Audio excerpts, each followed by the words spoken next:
선진유가 철학에서부터 제기되어 온 오랜 논의 중 하나는 성의 선악 문제이다. 그 대표문이 나아가 논쟁이 명자와 고자의 논쟁이다. 이러한 논의는 현실의 악이 어디서 유래하는가 하는 것이다. 특히 유가 철학의 성의 이론에서 역사적으로 주류를 차지한 명자의 학설은 성이 선하다 했는데 그렇다면 현실의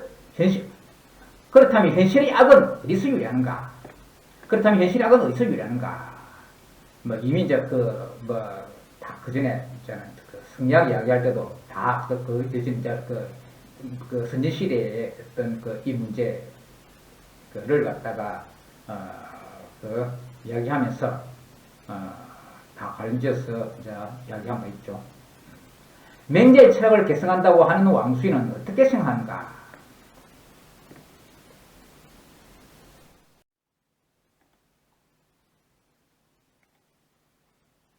왕수인은 현실의 악은 선언적 도체인 심체로서의 성이 경험적 실존적 현실에 맞닥뜨려서 뜻이자 우리는 뜻이자로 풀이하죠.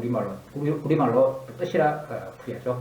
의가 발동함으로써 발생한다. 의가 발동함으로써 발생한다. 이때 상대적 선과학이 있게 된다. 의는 도덕적 행위의 동기이다. 왕수인이 제기한 의의 문제는 대학의 성의에 의해서 가져온 것이다.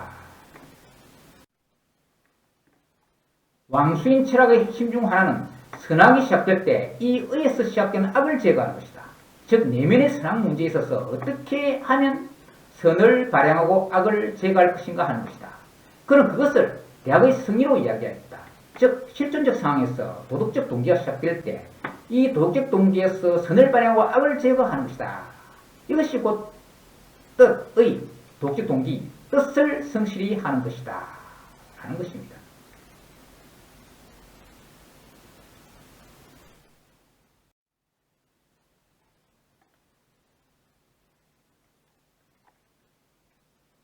대학의 성의는 주의 역시 중시했는데, 이 점은 아주 대학의 성의를 갖다가 주의 역시 중시했다는 건 아주 당연한 말이죠. 송나라 때 이제 대학과 중종이 단행문으로 이제 독립되어서 이제 다루어졌고, 그런 문헌들의 대학 중용의 어떤 내용들이 성리학의 이제 주요한 이제 주제가 이제 되었던 것이기 때문에 이런 말할 필요 없이 이 말은 말할 필요도 없이 이제 당연하고 또 그리고 사실상 주자학과 양명학의 그 차이는 가장 핵심적인 것은 대학의 해석이라고도 할 수 있습니다. 대학이 아주 이제 중요한 관건입니다. 양쪽 사상 체계의 차이를 비교한 데서 관건입니다. 그러니까 이제 주자도 만년까지 이제 죽을 때까지 계속 대학에 대한 해석을 갖다가 이제 수정하다가 이제는 죽었고, 왕수인도 왕陽明도 평생의 어떤 이 학문의 자신의 철학적 학문, 자신의 어떤 학문, 자신의 사상, 자신의 철학 사상의 핵심을 대학에 뒀습니다. 대학을 어떻게 해석하느냐 하는 거기에서 말하자면 어떤 대학을 해석하는 것을 통해 가지고 이제 자신의 사상을 이야기를 했다는 이야기입니다. 대학의 성의는 주의 역시 중시했는데 이 점은 사실상 유학의 과제가 현실의 악의 문제를 중시했기 때문이며, 그것은 처음 대학이 성립된 고대에서부터의 과제였다. 중국 철학, 그 중에서도 특히 유가 철학은 그 발생 시부터 천하의 난시로 표현되는 사회적 악의 상태를 도덕주체의 문제로 강조했으며, 이는 이후 주의든 육부연, 왕순이든 모두의 기본까지였던 것이다. 라는 것입니다. 그래서 현실의 악은 결국 도덕주체의 악의 문제이며, 도덕주체는 수학의 공부를 통해 이 악의 문제를 해결해야 한다고 본 것이다. 주의와 왕수인이 모두 성의를 중시한 것은 선을 행하고 악을 제거하기 위함이다. 그들 모두 의 발생 단계에서부터 악이 발생하지 않도록 수양 공부해야 함을 말했다. 그러니까 수양 공부란 말 쓰지만 이 공부란 말이 뭐 수양 공부. 우리 오늘날 봤던 그 어떤 그 지식을 그 습득하는 그 공부, 그 공부의 의미로서 우리는 막 그런 측면에서 많이 쓰지만, 원래 어떤 그 중국 철학에서 그 공부를 하면 어떤 그 정신적인 어떤 노력을 하는 것, 또 이제 공부고, 또 이제 육체적인 노력하는 것도 공부입니다. 그게 뭐냐? 이 중국 발음으로 하면 꽁푸입니다. 꽁푸. 우리가 그 중국 무술 쿠무 있죠. 쿠무 이것이 꽁푸입니다. 이 공부를 갖다가 중국 발음을 하면 꽁푸가 됩니다. 그건 맞으면 어떤 그 육체적인 훈련, 단련, 이제 그것이 꽁푸인데, 공부 꽁푸인데, 그래 또 그것이 또 단련하는 것이 꽁푸인데, 또 무술 이름처럼 또 이제 사용하고 있는 것이죠. 아니 공부는 정신적 노력을 기울이는, 그러니까 정신적으로 단련하는 것, 또 육체적 노력을 기울이는 것, 육체적으로 단련하는 것, 그것이 다 공부입니다. 그건 이제 수양도 마찬가지다. 수양하는 어떤 그것도 하나의 어떤 노력을 들이는 것으로서 이제 공부입니다. 공부.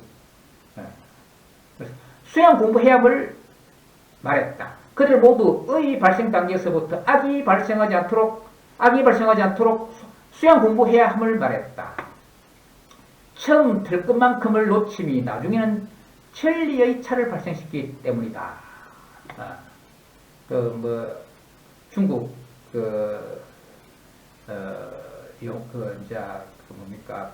성어에 호리지실 천리지차란 말입니다. 호리, 아주 턱만큼의 문제, 턱만큼을 갖다가 좀 문제 생기도 하면 턱만큼의 차이는 아주 천리 차이고, 턱만큼의 어떤 실수가 있다. 턱만큼을 놓친다. 턱만큼 놓치면 그 나중에 어떤 그것이 멀리 갔을 때는 그 천리 차를 발생시킨다. 그런 이야기입니다. 내가 옛날에 이제 군대에서 박격포를 했는데, 그때 전체적으로 딱 와가지고, 원을 갖다가 쏠 때, 그러니까 포를 갖다가 사방으로 쏠 때, 전체적으로 갖다가 원을, 우리는 일상적으로 360도를 하지만, 우리 다 1mm씩 나눠가지고 6,400등 하는데, 그 1mm만 잘못해도 그 포탄이 멀리 가서는 1km 밖에서 이제 그 엄청난 차이로 이렇게 거리를 두고 다 다른 데로 떨어질 수가 있다. 그러니까 1mm 그 원을 갖다가 6,400등분 했을 때 1mm 차도 놓치면 안 된다. 놓치면 멀리 가서는 1km, 2km 멀리 가서는 그 차이가 타켓에서 훨씬 벗어나게 된다. 그것이 참, 말하자면 호리지실 천리차. 작은 것을 놓치면 멀리 가면 큰 차이가 생긴다. 그러니까 처음 도덕적 동기가 딱 시작됐을 때, 조금 악이 개입되면 나중에 가가지고는 큰 악이 될 수가 있다는 이야기입니다. 그래서 처음 의가 발생할 단계에서 악을 제거하고 선을 북돋고, 그러니까 선을 발휘해서 선한 쪽으로 행동이 나오도록 해야 된다는 이야기죠.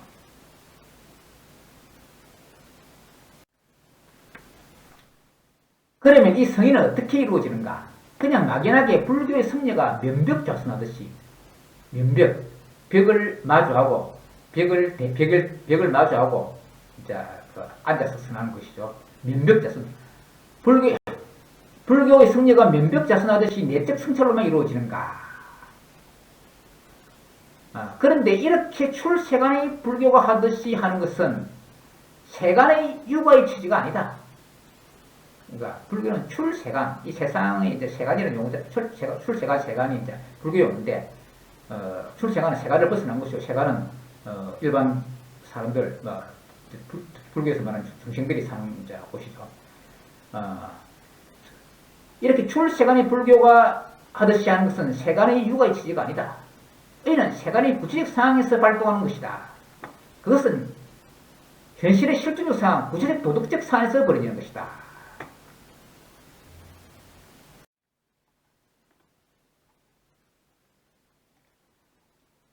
의가 있는 곳은 곧 그 구체적 도덕적 상황이다. 그래서 왕수인은 대학의 정물의 물을 이에 관련시킨다. 즉 그는 의가 바로 이 물에 놓여진다고 보아 의의 소재가 바로 무이다 라고 한다. 그러니까 의가 도덕적 동기니까 그 심에서 발동하는 그 도덕적 동기니까 그 도덕적 동기가 어디에 있는가 하는 것.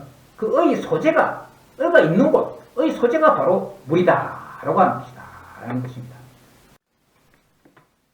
그런데 의는 도덕적 개상이 놓여지므로 왕수는 물을 단순히 산천초목 같은 자연적 개상이 아니라 도덕적 산으로 해석가 있다.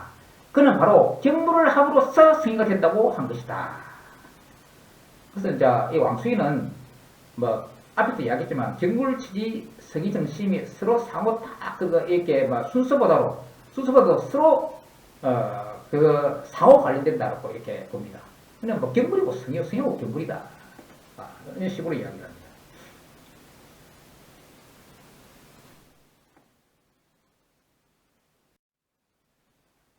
왕수인이 말하는 경물과 성의는 세상을 살아가면서 겪게 되는 실존적 상황 속에서 그 실존적 도덕주체가 도덕적 사안을 처리할 때 그 주체의 도덕적 동기와 의향을 바로하고 또 깨끗하고 성실하게 하는 것이다. 이것은 한 부분으로 이루어지는 것이 아닌 삶의 전체에서 일상적으로 행해져야 하는 것이다. 맹자의 지비와 같은 것이다. 그 맹자가 그 지비라는 것은 의를 모은다. 의를 모은다는 이야기죠. 그러니까 맹자가 이것은 맹자가 호연지기 넓은 기울을 이제 그 호연지기를 이제 키우는 방법으로서 이제 이야기하는 것이죠. 호연지기 하는 건 마치 넓은 이제 기상인데 호연이라면 넓은 모양, 넓은 기운인데 그것은 이제 다른 기운이 아니라 그 맹자의 경우에는 도덕적 기운, 도덕적 기운, 그 도덕적으로 우리가 어떤 탐 그런 거.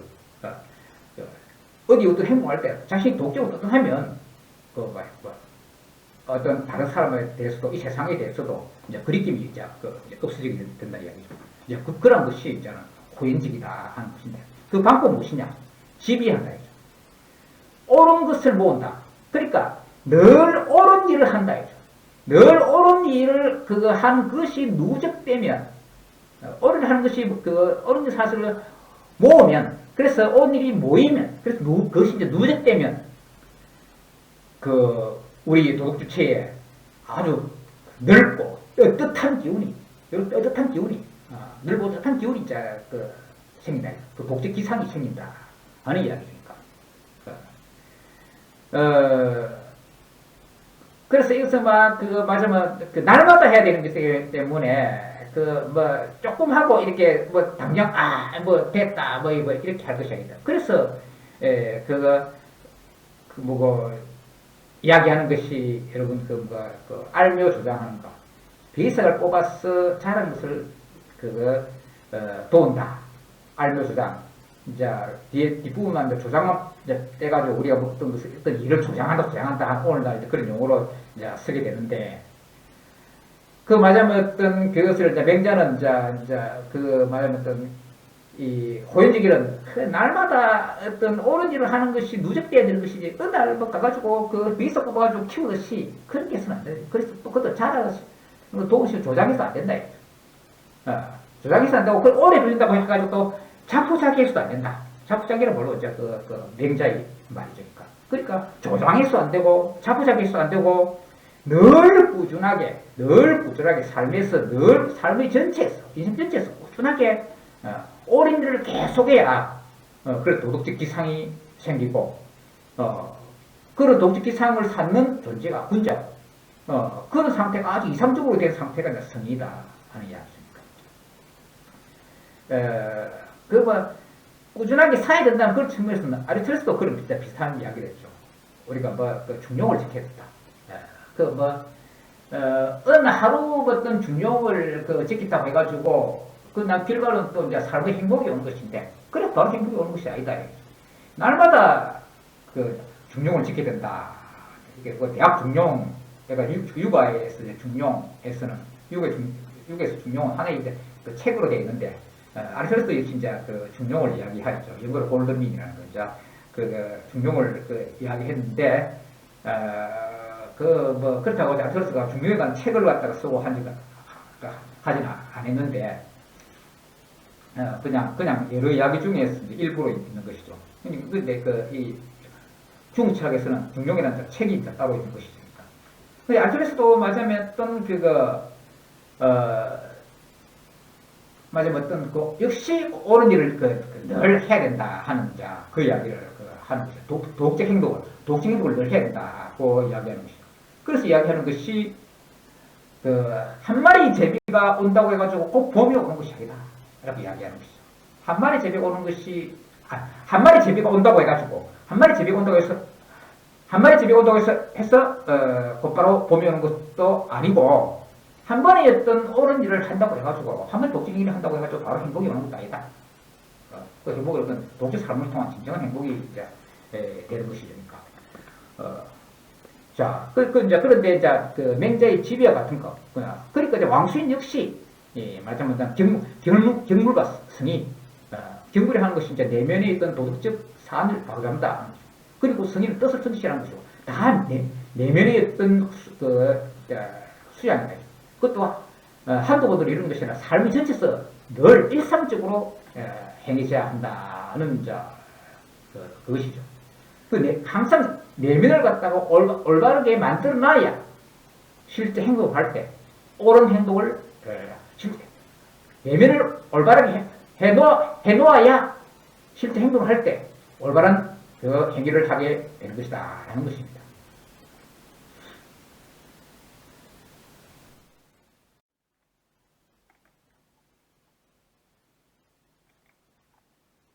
그런데 이 경물은 대학에서 취지와 더불어 이야기된다. 결국 승의를 말하면 동시에 경물 취지를 말하지 않을 수가 없는 것이다. 그래서 왕수인은 군자의 학문은 승의를 위주로 한다. 경물 취지란 승의의 공이다. 그러니까 이것도 아까 공부 앞에 얘기할 때 공할 때 공부할 때 공입니다. 그러니까 공은 우리가 어떤 공을 시험할 때도 어떤 행위 결과가 누적된 결과로 행위를 쭉 세워가지고 그 결과가 나타나는 것이 이제 공이죠. 이제 성이 공이다. 경물치지란 뜻을 성실히 한 공이다라고 이야기합니다. 그것이 누적된 결과이다라고 이야기한 것이죠. 성이 공이다라고 했다. 이로써 앞에서 말한 경물에 이어 취지의 문제를 살펴봐야 한다. 그냥 경물은 앞에서 성에 더불어 이렇게 이야기했고, 이제 경물에 이어 취지의 문제를 살펴봐야 한다는 것인데, 바로 이 취지의 문제를 이야기함으로써 참 본격적인 왕양명 철학의 핵심이 이제 나타나게 됩니다.